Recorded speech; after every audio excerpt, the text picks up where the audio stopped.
Política e fé, os caminhos para a pacificação do país. Esse é o tema do Comunhão Debate de hoje.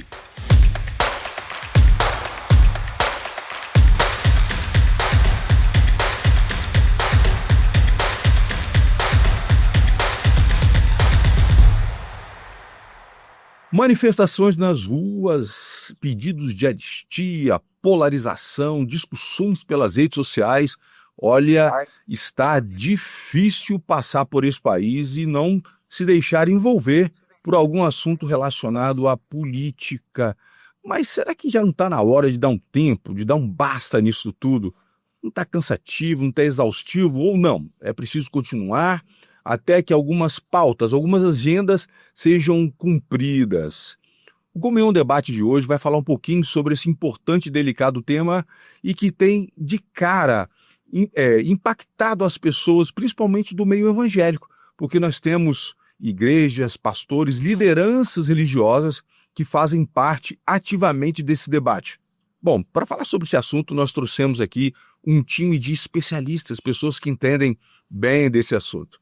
Aqui nós temos conosco, participando de forma online, o Lourenço Estélio Rega, que é o nosso articulista, ele é teólogo, especialista em bioética.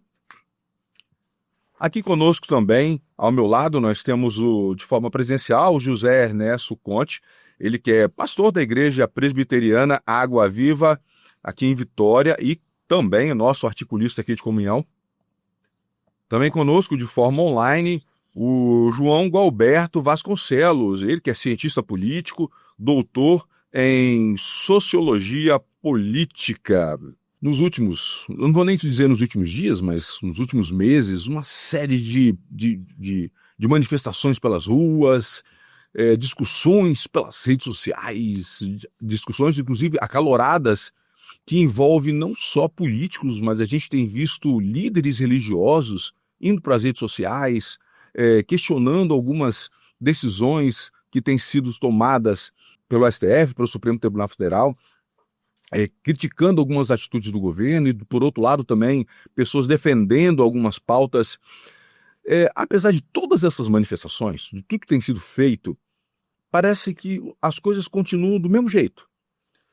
O Alexandre de Moraes continua no STF, o presidente Lula continua no governo, a anistia parece que não saiu do lugar, o projeto que ia ser feito.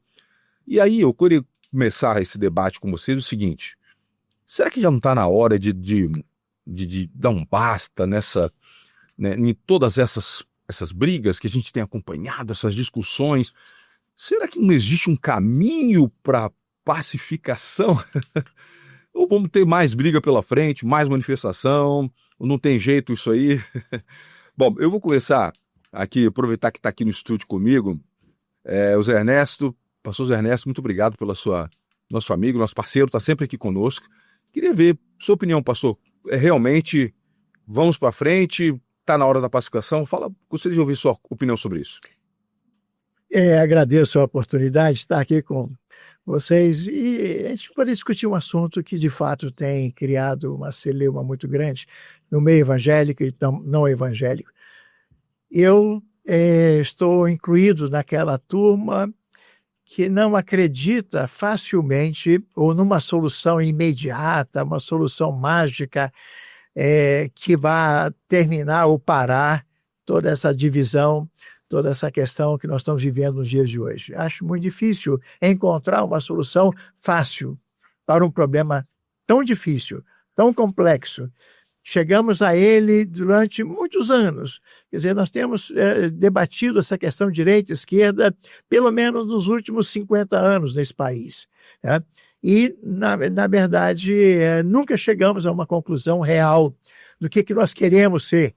Nós queremos ser um país comunista, queremos ser uma democracia real, queremos ser uma democracia segundo se diz hoje que é democracia, né, que é uma coisa meio maluca, ou o que nós queremos? Então, na verdade, está faltando para o Brasil saber o que ele quer, para depois saber o que ele quer, como chegarmos até lá. Então, por isso que eu não acredito numa pacificação, numa solução imediata para essa crise que nós vivemos nos dias de hoje. Stélio, é isso mesmo? É difícil a gente chegar numa pacificação na atual situação do país? Veja bem, nós estamos numa situação realmente difícil porque precisamos, como numa embolado de fios, puxar a ponta, né? Eu vou dar um pequeno exemplo. Quando Mandela ficou 27 anos preso, politicamente preso inclusive, ele saiu. Não foram 5, 10 anos, 27 anos. E ele assumiu a presidência do país. E ao assumir a presidência do país, um dos primeiros itens da sua agenda de prioridades foi a pacificação do país e não cultivar um espírito de vingança. Eu penso que o nosso presidente Lula precisaria sentar um pouquinho para pensar como Mandela. Um presidente de país, ele poderíamos dizer que é um termômetro, né, que poderia ajudar muito nesse país, desenvolvendo esse exemplo de Mandela, procurando ele ser o estimulador de uma pacificação. Um dilema que nós temos hoje na discussão desse assunto é que nós vivemos um espírito maniqueísta, que só existem dois polos, né? O da direita e o da esquerda, como numa síndrome de fita métrica. E quando você fala algo, você é logo etiquetado e classificado direita ou esquerda. Com certeza, pessoas que pensam da esquerda já estão pensando que eu sou um direitopata, né? Mas de jeito nenhum. Eu estou longe dessa fita métrica. Então, eu pensaria que a necessidade que temos é de partir de um espírito diferenciado. Na liderança, nós falamos de mudança de mindset. Mudança de mindset ou mudança da maneira de pensar. E isso tem de vir dos líderes. Os líderes precisam fazer isso. Os órgãos, inclusive de exercício público, os 3 órgãos principais precisam reassumir o seu papel e redescobrir o seu papel. E isso também é um outro fato que nós precisaríamos hoje trabalhar.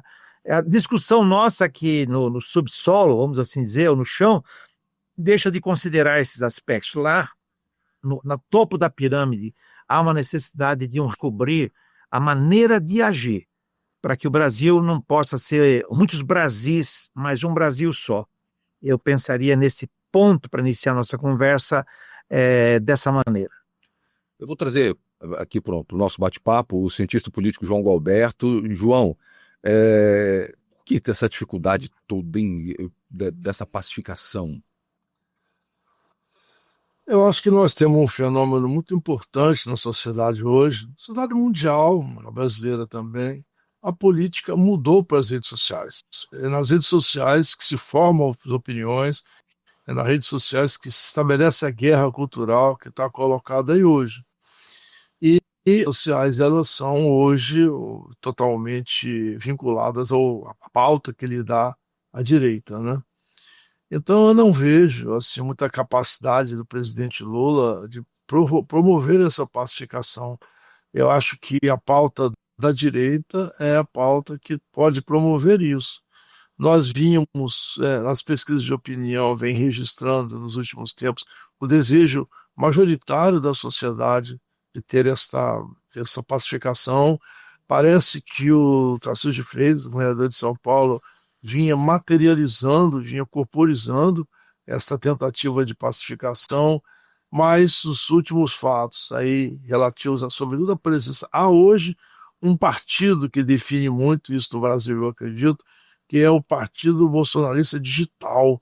Eu acho que o Eduardo Bolsonaro assumiu a coordenação desse partido e atua claramente no sentido de que o confronto continue.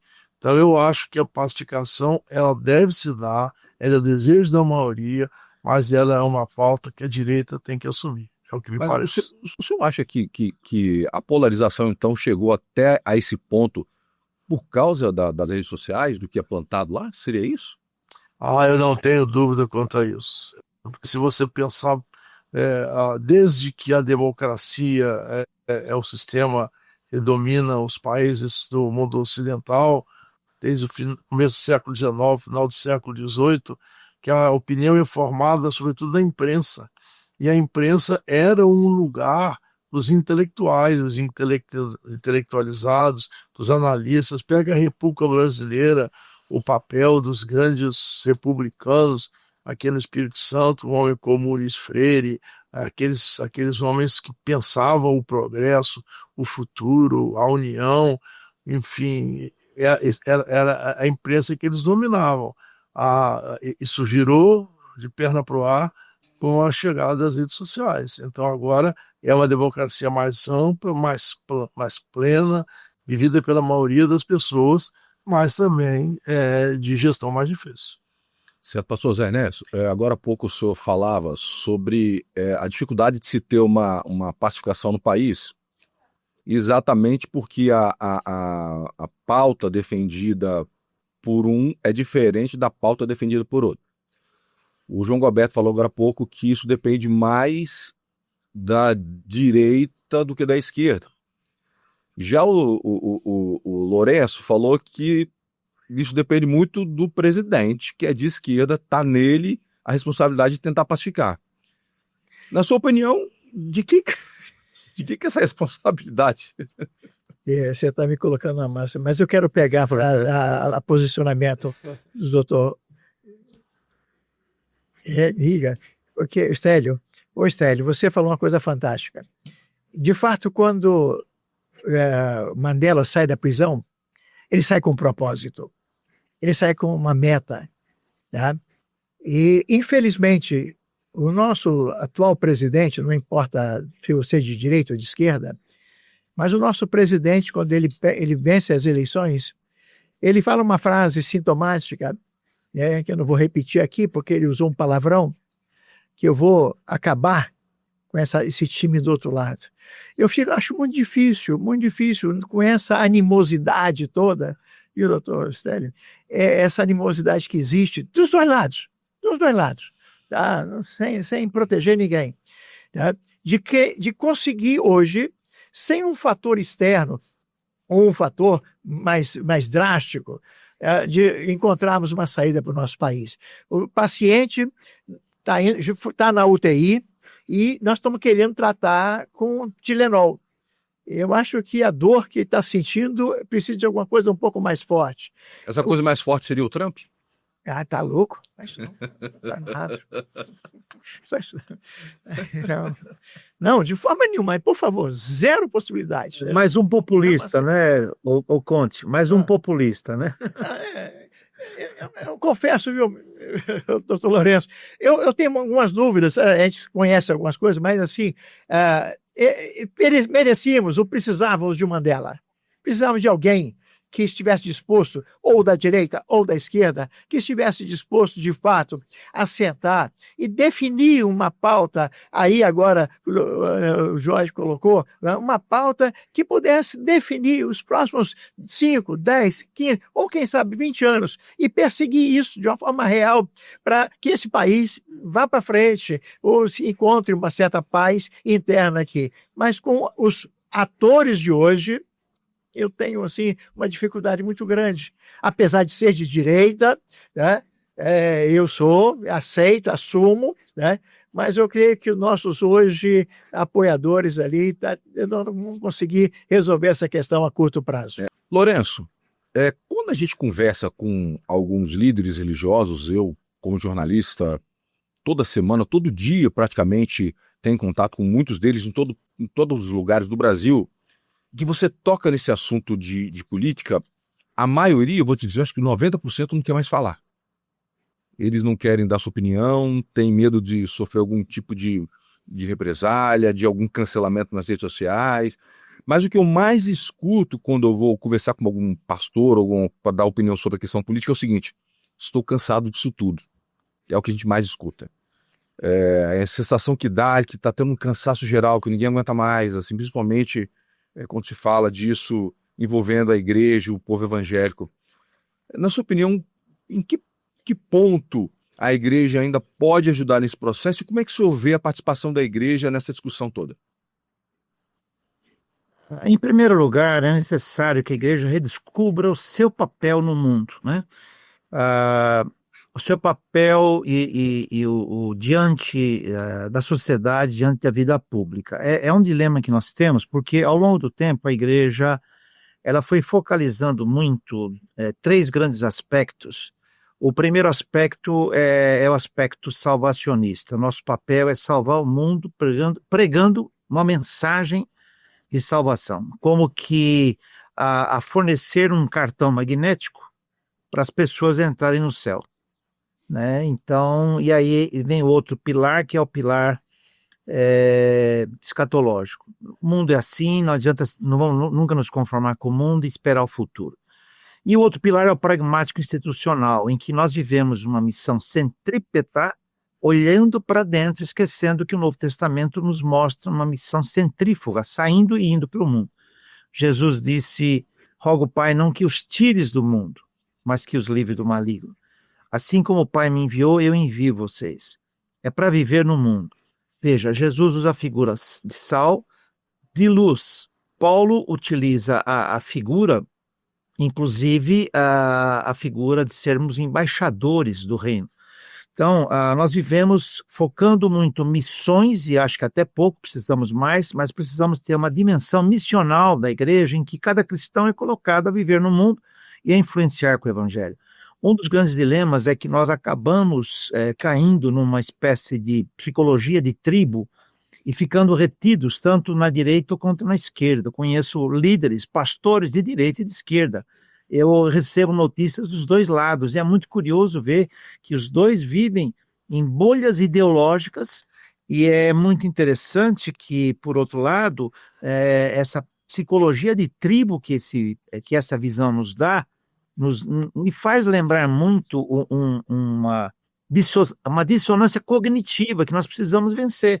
Significa o seguinte: nós ficamos tão imergidos numa visão localizada, sem poder analisar teológica, biblicamente, e acabamos ficando presos nessa dissonância cognitiva. Estou lembrando aqui de um chamado efeito Dunning-Kruger, da psicologia, que são pessoas que mostram a convicção que pessoas têm, mas sem terem avaliado exatamente o que estão crendo. Então, nós estamos vivendo num mundo assim hoje, e no meio evangélico não é diferente.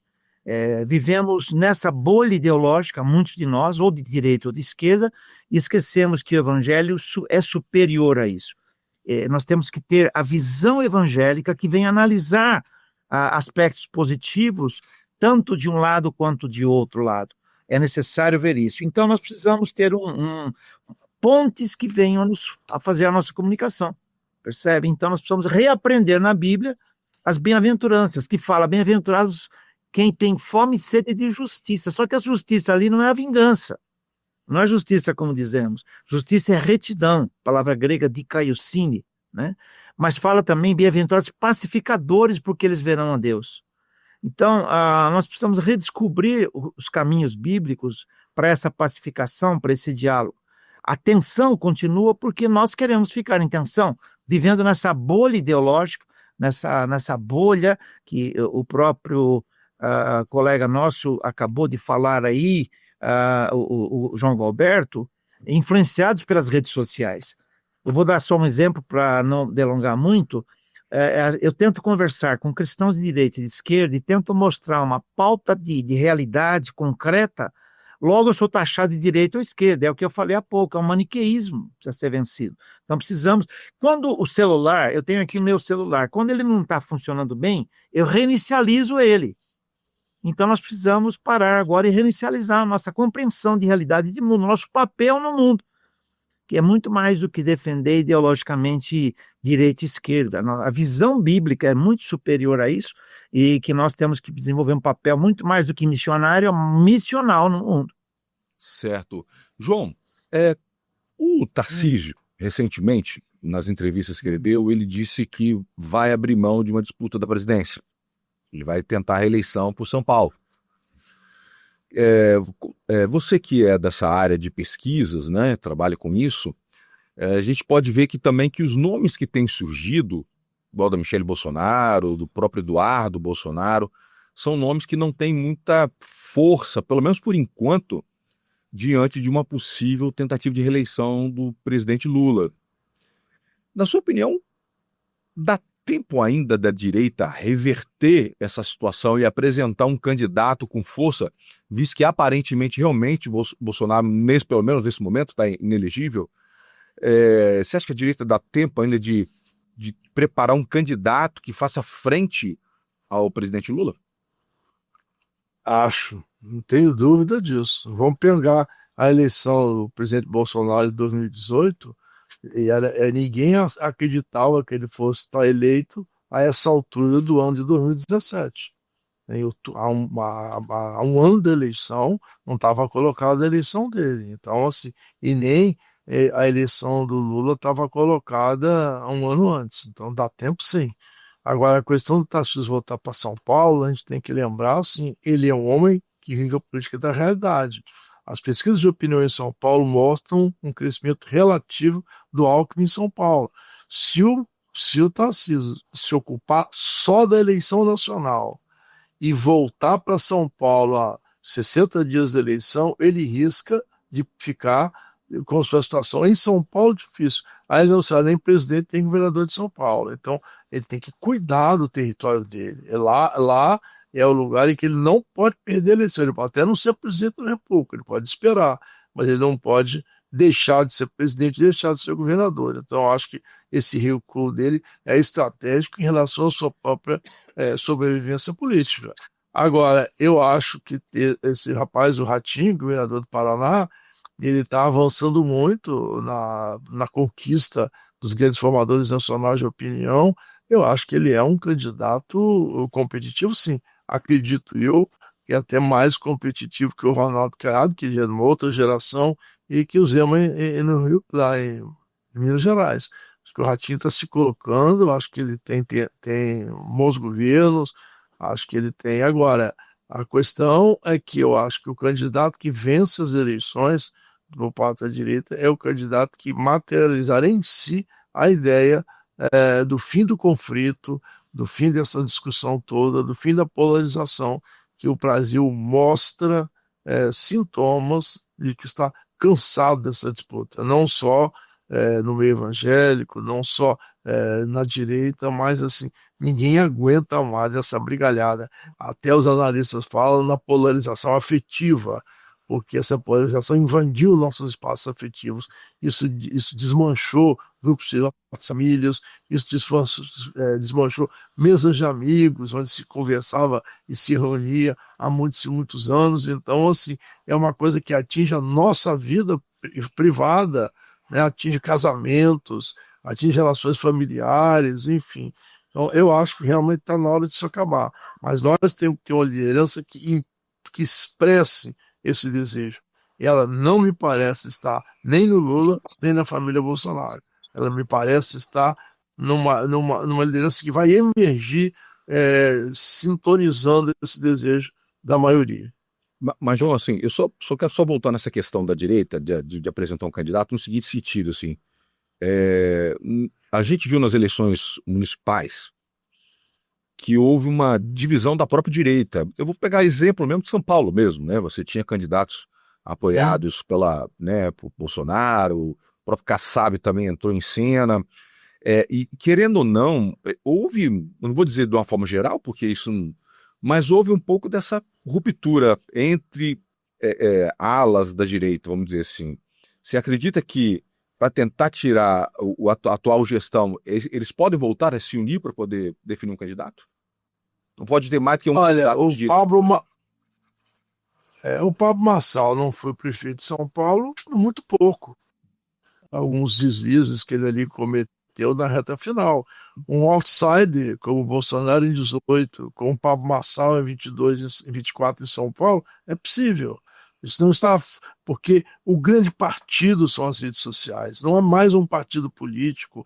As redes, aqui no Espírito Santo tem um deputado estadual, tem 190 mil votos, que é o Sérgio Meneghelli, é um homem das redes sociais, produto das redes sociais, não importa em que partido ele está, não importa muito a ideologia que ele expressa, importa esse desempenho nas redes, e tem sido assim no mundo inteiro.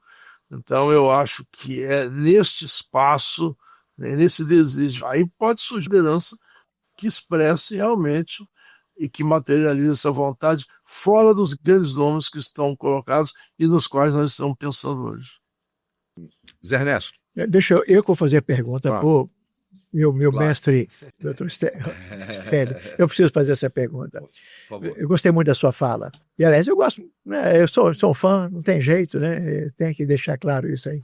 Mas o senhor não está sendo, doutor Stélio, muito otimista em achar que o que nós temos hoje vai resolver o problema?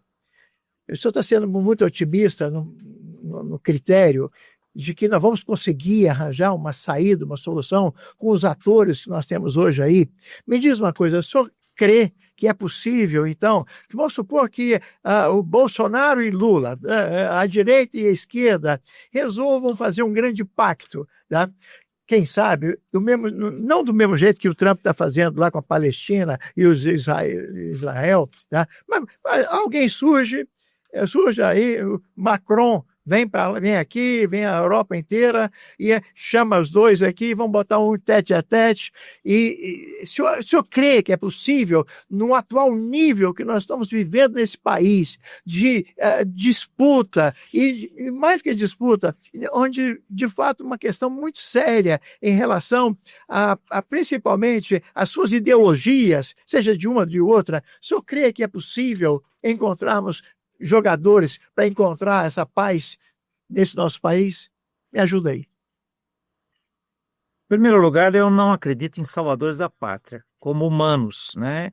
Aí entra um lado nosso de intercessão diante de Deus, há um aspecto aqui profético ao mesmo tempo, em que nós temos de esperar de Deus que haja um processo em que haja um remexer nos corações dos líderes, percebe? Do jeito que nós estamos continuando, nós não vamos conseguir, enfim, reinicializar a máquina. Esse é um ponto, primeira coisa. Em situações dessa, a história tem mostrado que quando a mudança de chave é quando é produto de alguma convulsão ou de um momento histórico que seja muito marcante, né? Infelizmente, a Covid não mudou muito, a pandemia acabou não mudando muito os aspectos de vivência da sociedade, mas porque muitas vezes nós não olhamos para esses aspectos como deveríamos. Eu sou muito leal a pensar em um ideal, porque não adianta, na prática, resumindo, na prática o que nós estamos vivendo são tensões e é preciso haver um momento desmobilizador dessa tensão. Quem vai fazer isso? Nós vemos que o STF poderia ser esse elemento pacificador, não é. O Congresso Legislativo também não é, e muito menos o Executivo. Eu estou pensando aqui, qual foi o último estadista que tivemos no país, dirigindo o país? Já há muito tempo não temos estadistas dirigindo o país.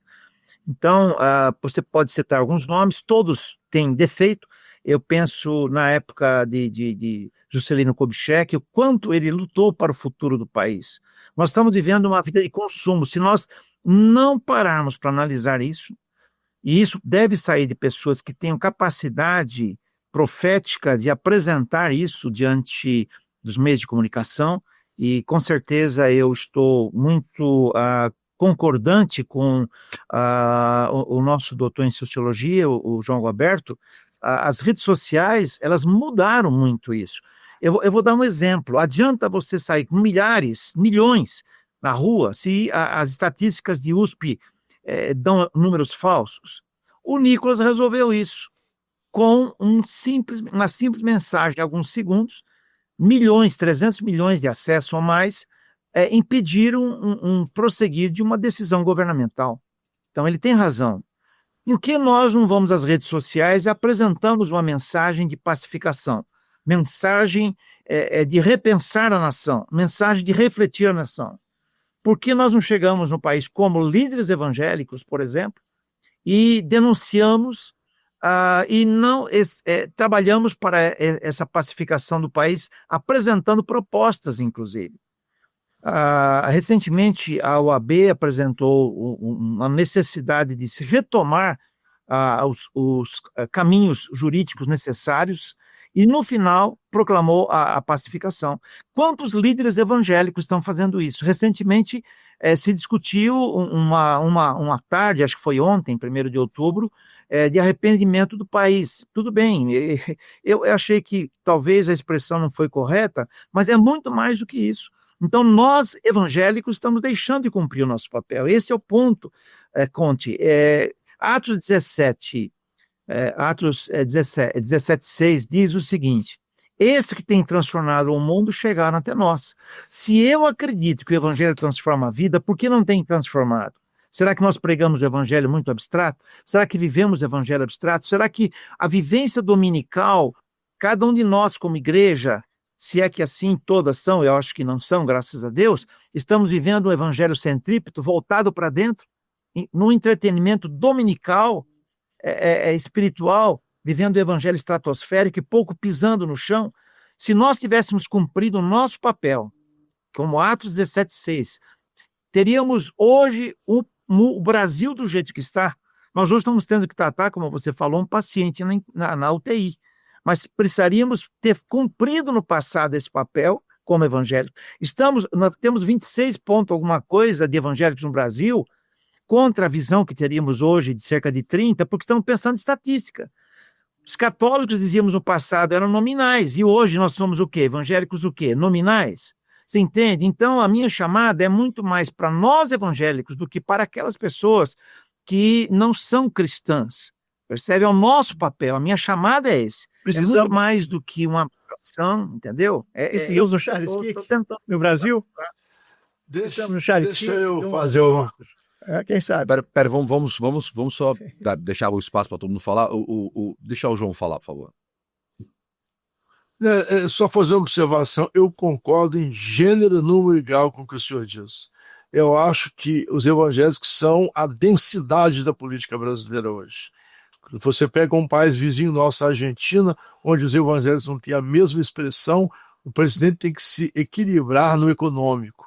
No Brasil, o equilíbrio não se dá só no econômico, se dá na dimensão do comportamento, dos valores éticos, é aí que o antipetismo se alimenta. Então, eu acho assim, se houver uma mensagem nesse sentido, que precisamos parar com essa brigalhada, os irmãos precisam conversar entre si, nós temos que ter uma convergência mínima em termos de sociedade. Eu acho que os evangélicos terão cumprido um papel extraordinário, já cumprem um papel extraordinário, só que esse papel vai se atualizando com o tempo. Eu acho que a hora agora é a hora da pacificação, e eu acho que o conjunto tem esse papel, esse poder. Ninguém, se vocês não têm esse poder, ninguém mais o tem no Brasil. Certo, eu vou pegar a fala dos três aqui e vou passar para o Zé Ernesto. Vou estar que está animado aqui. Zé Ernesto, o João falou realmente que é preciso ter uma pauta única para você ter a pacificação. O Lourenço, que ele sabe o nome do futuro candidato a presidente, não quis falar, mas vou respeitar isso. Mas o Lourenço, ele falou uma coisa certa, assim, a igreja evangélica ela também precisa tomar a posição dela. Né? A liderança precisa tomar a posição dela nesse processo. Não dá simplesmente para jogar a situação e deixar para lá. Mas só, e aí eu vou chegar na pergunta que eu quero chegar em você, mas só que quando você vê lideranças evangélicas nas manifestações de rua, não é pacificação que eles pedem. Eles pedem para defender uma pessoa, no caso Bolsonaro, para defender a anistia. Não seria melhor, então, convocar essas manifestações de rua para um grande momento de oração, para defender, em busca dessa... Ou então a pacificação só vai acontecer se for para defender as pautas da direita? Eu talvez seja um pouquinho mais pragmático do que o meu grande mestre, o Estélio Riga.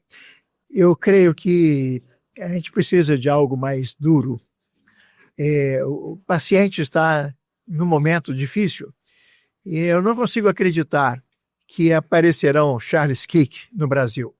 Ulisses Guimarães, vamos botar um alguma coisa assim por fora, tá? Não creio que um Ulisses Guimarães vai aparecer e vai conseguir apaziguar, seja um Supremo Tribunal, uma presidência da República, ou tampouco um Congresso completamente desatualizados com o país, tá? Eu creio que nós precisamos de alguma coisa a mais. E eu estou orando, e temos um grupo grande aqui em Vitória. Estamos orando, em liderança aqui de Vitória, estamos orando por uma intervenção divina. É uma intervenção mesmo, dos mesmos moldes que Deus agiu quando Israel precisava, mesmo sendo pecador, desviando, o Israel foi para o cativeiro, e quem vê lá, obviamente vou usar um termo aqui, Ezequiel, a partir do versículo 30, no final, desculpa, 30, até 48, 40. Ezequiel 40, 48, né? Quando Ezequiel, 40 anos antes de terminar o cativeiro, Ezequiel olha e vê o que Deus faria. E Ezequiel profetiza o que vem lá. E quem poderia acreditar que aquilo tudo ia acontecer? No entanto, aconteceu. Nós sabemos hoje que aconteceu. Então, eu creio que hoje, para o Brasil, precisa de alguma coisa do céu. Tá? Uma ação assim divina. Tá? Se somos um país cristão, sejam católicos, sejam evangélicos, tá? Eu creio que nós estamos pedindo isso, nós estamos orando por isso. E até com um pouco medo disso demorar muito, porque nós não podemos demorar mais. Mas estamos orando e a gente precisa alguma coisa mais dura, alguma coisa mais diferente, porque senão, nem direita, nem esquerda, os atores que estão aí, eu creio assim, nós não estamos acreditando que essa turma tem a capacidade de apaziguar o nosso país. Ô Lourenço, eu vou passar aqui pergunta que eu fiz pelo pastor para você também. Muito se fala sobre essa questão de você mesmo falou da igreja assumir essa responsabilidade em relação a essa pacificação. Como deveria ser a pauta, então, das manifestações de rua? Nós temos algumas outras marcadas aí para frente. Em vez de defender uma pessoa, uma ideia, um projeto, não é melhor defender, então, a pacificação? Ou a pacificação obrigatoriamente tem que passar pelas pautas da direita? Então, Cris, o desafio que nós temos diante de nós é unirmos os grandes líderes evangélicos, não só das igrejas históricas, mas também de igrejas não históricas, e nós saímos do nosso conforto interno eclesiástico para podermos ver o país. A minha preocupação, ela é resumida numa frase: e os outros 6 dias, o que nós vamos fazer? Estamos cuidando bem do domingo. Aliás, domingo, que é dia do descanso, da celebração, para muitos se tornou um dia do cansaço e da agitação, né? Então, nós temos que pensar nos outros 6 dias. Então, a minha primeira sugestão é que precisaríamos ter um movimento, quem sabe até a revista Comunhão poderia promover isso, de reunir os principais líderes evangélicos para que pudéssemos, por exemplo, ter um debate sobre essa pauta com os líderes evangélicos. Poderíamos apresentar para eles algumas causas que já são conhecidas, e algumas aqui nós apresentamos, também o nosso colega também João Galberto apresentou, né, as redes sociais, bolha ideológica, enfim, precisaríamos mostrar o que está acontecendo, mostrar os prejuízos que está acontecendo. Pastor, toma decisão quando vê fatos, mostrar fatos, e dizer o seguinte: os fatos vão nos levar a tal situação do país, né? A tal desagregação do país. E a perseguição, inclusive. Nós temos hoje uma pauta de desconstrução da religião, lamentavelmente, é mundial, mas lamentavelmente que o governo Lula tem adotado. Desconstrução da família, por valorização do indivíduo, mas ao mesmo tempo o indivíduo não vale nada. Volta-se para o Estado. Recentemente eu escrevi num artigo, creio que também na Comunhão, onde eu falo de uma agenda com 5 itens que está sendo seguida literalmente. Então, o que eu diria para você, nós precisamos ter um encontro com esses líderes, mobilizar esses líderes para que eles possam levar as suas igrejas, denominações, a se manifestarem de maneira pacífica, através de imprensa, mídias sociais. O Alberto tem razão nisso. Vamos usar as mídias sociais para manifestar. Manifestação pública não resolve mais. entende? As estatísticas enganam todo mundo. Quer dizer, não é que não resolve, resolve parcialmente. Então, nós temos que pensar exatamente em ir nas mídias sociais, fazer manifestações com documentos, com fatos e conclamar essa pacificação. Eu estou lembrando aqui de um grande amigo falecido, com 104 anos de idade, que eu conheci na minha adolescência, Enéas Tonini. Enéas Tonini, ele, em 1960 e alguma coisa, ele fez um clamor pela pátria. Naquela época havia o dilema lá do comunismo, João Goulart, etc. Ele fez um clamor pela pátria, 15 de novembro, num daqueles anos, um jejum nacional de oração pelo país, percebe? Então, o que eu diria para você, aquilo provocou uma união entre os evangélicos, para que os evangélicos pudessem pensar e orar. Bom, e tomarem a atitude que eles tiveram. Alguns foram muito fortes para a pauta ali do governo militar, etc. Não quero discutir isso, quero discutir a ação de Enéas Tonini unindo o país evangélico. Que líder hoje poderia nos ajudar nesse sentido? Percebe? Acho que nós três que estamos aqui, Conte, Gualberto e eu, não temos esse cacife de fazer isso. Mas que líderes hoje, Conte, você que está aí engajado na igreja, na sua igreja, na sua denominação, poderia ser esse elo de ligação, esse vínculo de ligação que pudesse fazer com que nós, evangélicos, viéssemos a valer os 40 e tantos milhões que somos nesse país. Não somos 5 milhões, 10 milhões, somos 40 e poucos milhões. Hoje é uma preocupação do governo, especialmente de esquerda, com relação ao voto dos evangélicos. Vamos aproveitar isso. Se tem preocupação conosco, nós vamos dizer para vocês o que nós pensamos. Tá? Por outro lado, eu diria, a grande preocupação que temos de ter é não defendermos pauta de direita ou esquerda, esse candidato ou aquele, mas trabalharmos com ideais. O candidato preenche o ideal? Ok. Eu penso que nós tivemos dilemas com o Bolsonaro gravíssimos, porque ele foi muito populista, falou o que não devia ter falado, reagiu contra a imprensa, não foi estrategista, não foi um estadista, o mesmo com Lula, também não é. Agora, precisamos de um estadista.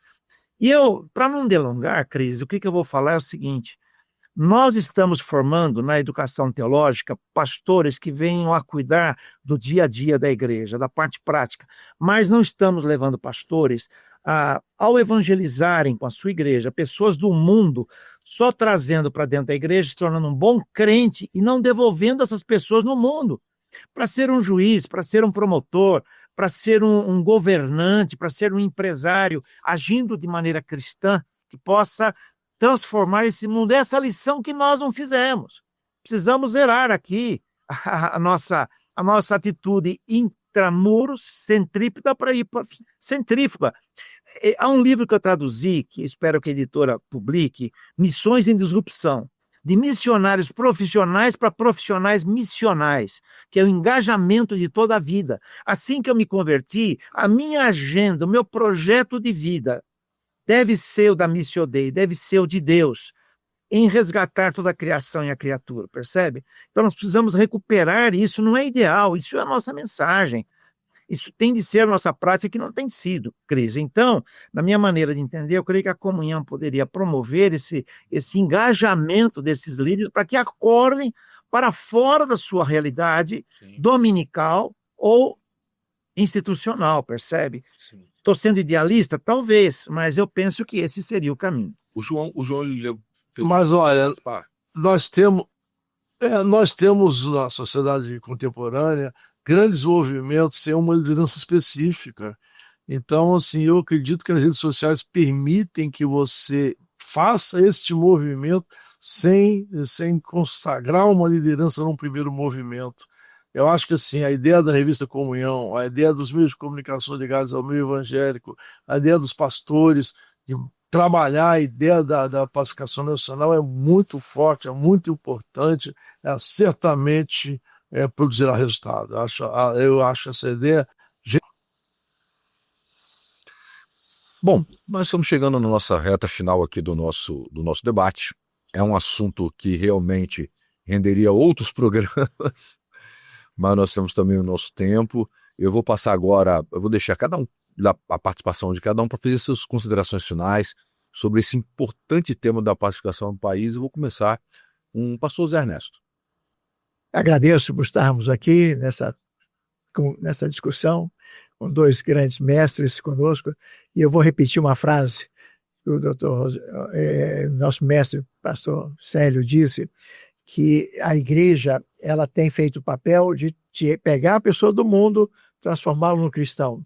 Porém, a igreja tem se esquecido, ou talvez não tenha levado a sério, a tarefa de pegar esse cristão e devolvê-lo ao mundo, de uma forma que ele leve para o mundo aquilo que nós podemos considerar como padrão de ética, moral, verdade, que é certo, que não é certo.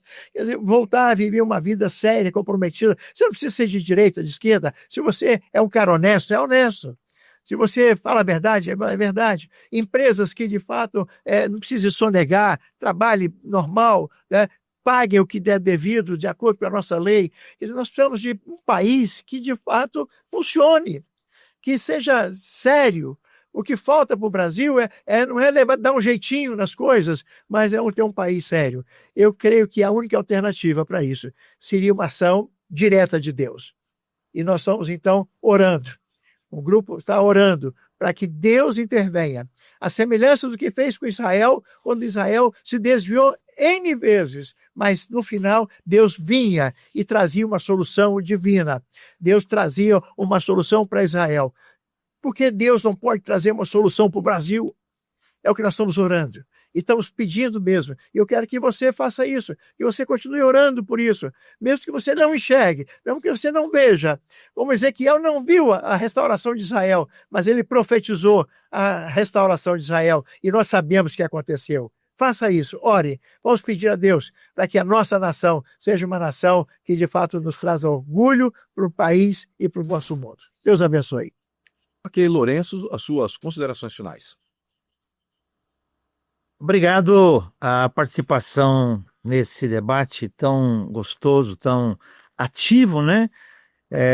Que tivemos aí com o João, com o Conte, que já tem participado conosco diversas vezes, João Roberto aí com suas experiências, né? Muito obrigado. Eu só queria lembrar o seguinte, tá?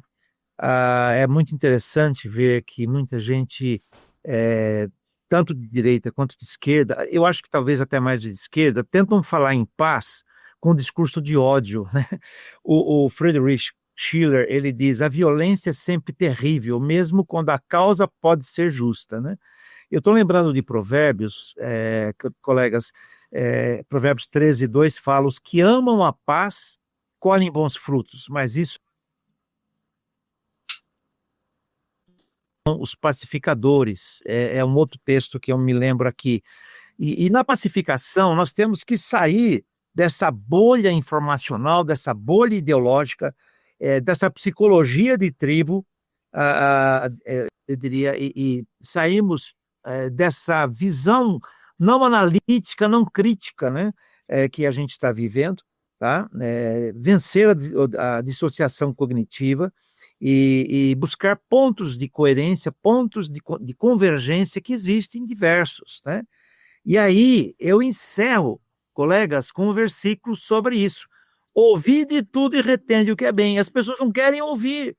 Não querem ouvir. A esquerda, o que tem que pode nos ajudar? A direita, o que tem que pode nos ajudar? Nós temos que ter essa visão macro, uma terceira via. O que eu estou falando aqui é uma terceira via, que é a via das boas novas, a via do discurso que temos na Sagrada Escritura. Jesus disse, eu sou o caminho, a verdade e a vida. Então, o que é essa verdade? É só abstrata? É só conceitual? É só lógica? Não, ela é também prática. Nós temos que pensar o seguinte, figuras concretas de Jesus, ser sal, ser luz, são metáforas concretas. Paulo fala embaixadores de Cristo. Eu quero reforçar o que eu disse quando te levantou, precisamos devolver ao mundo os líderes que nós temos levado para viver o evangelho, treinar, capacitar, para que eles exerçam seu papel missional no mundo, influenciando no mundo. Esse é o ponto essencial. Que Deus possa, assim, usar e ter-nos como seu instrumento cada dia, cada momento. Amém. Amém. Ok, João Roberto, as suas considerações finais. Bom, eu acredito que o Brasil não é um país que está fadado a dar errado. O Brasil pode dar certo, pode demorar algum tempo, E eu não tenho dúvida que o papel que tem os evangélicos nesse processo de construção nacional e vencer esse quadro atual de divergências tão profundas, dessa polarização afetiva, eu acho que o que foi dito aqui hoje conduz muito a isso. A gente precisa construir um projeto nacional que não precisa ter uma liderança imediata, ela surgirá no processo, mas temos que ter um discurso de paz, um discurso de progresso, um discurso de justiça. Nós precisamos ter um projeto nacional de vencer a fome, enfim, todos esses elementos que nos unem e que poderão nos unir daqui para frente. Ok, olha, em nome de Comunhão, gostaria de agradecer a participação de todos e quero me dirigir a você que nos assistiu. E aí, curtiu? Então você já sabe o que eu vou te pedir, né? Clica, curte, comenta, compartilha para que outras pessoas também possam ser abençoadas por essa mensagem. Até o próximo Comunhão Debate.